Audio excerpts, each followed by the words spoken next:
Assalamualaikum warahmatullahi wabarakatuh. Salam sehat dan salam semangat teman-teman semua.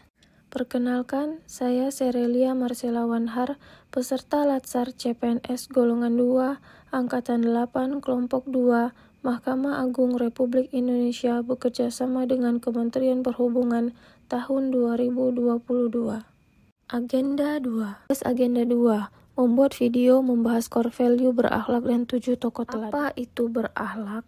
Core value ASN berakhlak diresmikan oleh Presiden Joko Widodo pada tanggal 27 Juli 2021 bersamaan dengan peluncuran employer branding Bangga Melayani Bangsa. Berakhlak merupakan singkatan dari berorientasi pelayanan, akuntabel, kompeten, harmonis, loyal, adaptif, dan kolaboratif. Berikut penjelasan lebih lanjutnya. Berorientasi pelayanan. ASN berkomitmen memberikan pelayanan prima demi kepuasan masyarakat.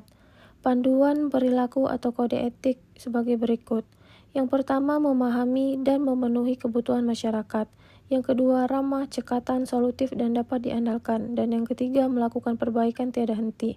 Contohnya, petugas pelayanan memberikan pelayanan maksimal tanpa membeda-bedakan atau tidak diskriminatif. A. Akuntabel. ASN bertanggung jawab atas kepercayaan yang diberikan. Panduan perilakunya sebagai berikut. Yang pertama, melaksanakan tugas dengan jujur, bertanggung jawab, cermat, disiplin, dan berintegritas tinggi. Yang kedua, menggunakan kekayaan dan barang milik negara secara bertanggung jawab, efektif, dan efisien. Dan yang ketiga, tidak menyalahgunakan kewenangan jabatan. Contohnya, tidak menerima sogokan dalam bentuk apapun, baik uang, makanan, barang, dan lain-lain, demi mempermudah pelayanan. K. Kompeten. ASN terus belajar dan mengembangkan kapabilitas. Panduan perilakunya yang pertama meningkatkan kompetensi diri untuk menjawab tantangan yang selalu berubah, yang kedua membantu orang lain belajar, dan yang ketiga melaksanakan tugas dengan kualitas terbaik. Contohnya sering mendiskusikan banyak hal yang menyangkut pekerjaan dengan rekan-rekan kerja lainnya, atau semacam bertukar pikiran. Selanjutnya H. Harmonis. ASN saling peduli dan menghargai perbedaan. Panduan perilakunya yang pertama menghargai setiap orang apapun latar belakangnya, yang kedua suka menolong orang lain, dan yang ketiga membangun lingkungan kerja yang kondusif. Contohnya membantu sesama rekan kerja yang membutuhkan bantuan, tanpa meninggalkan tanggung jawab kita sendiri. Dian L. Loyal. ASN berdedikasi dan mengutamakan kepentingan bangsa dan negara. Panduan perilakunya yang pertama, memegang teguh ideologi Pancasila, Undang-Undang Dasar, NKRI, serta pemerintahan yang sah. Yang kedua, menjaga nama baik sesama ASN, pimpinan, instansi, dan negara. Dan yang ketiga, menjaga rahasia jabatan dan negara. Contohnya, tidak memberikan nomor kontak hakim pada instansi peradilan kepada sembarangan pihak. Kemudian A. Adaptif. ASN terus berinovasi dan antusias dalam menggerakkan ataupun menghadapi perubahan. Panduan perilakunya yang pertama cepat menyesuaikan diri menghadapi perubahan, kedua terus berinovasi dan mengembangkan kreativitas, dan tiga bertindak proaktif. Contohnya, di tengah pandemi yang mengharuskan kita untuk social distancing, maka banyak pertemuan atau rapat yang dilakukan secara virtual. Terakhir, K. Kolaboratif. ASN membangun kerjasama yang sinergis. Panduan perilaku yang pertama memberikan kesempatan kepada berbagai pihak untuk berkontribusi, yang kedua terbuka dalam bekerja sama untuk menghasilkan nilai tambah, dan yang ketiga menggerakkan pemanfaatan berbagai sumber daya untuk tujuan bersama. Contohnya, mendengarkan ide yang dikemukakan oleh rekan kerja pada saat rapat dan mendapatkan kata mufakat sehingga dapat dilaksanakan dengan bekerja sama demi mencapai tujuan bersama. Berikutnya, 7 tokoh yang mengimplementasikan berakhlak menurut saya. Yang pertama, Bapak Ganjar Pranowo yang saat ini menjabat sebagai Gubernur Jawa Tengah menjadi pilihan saya untuk tokoh yang mengimplementasikan berorientasi pelayanan.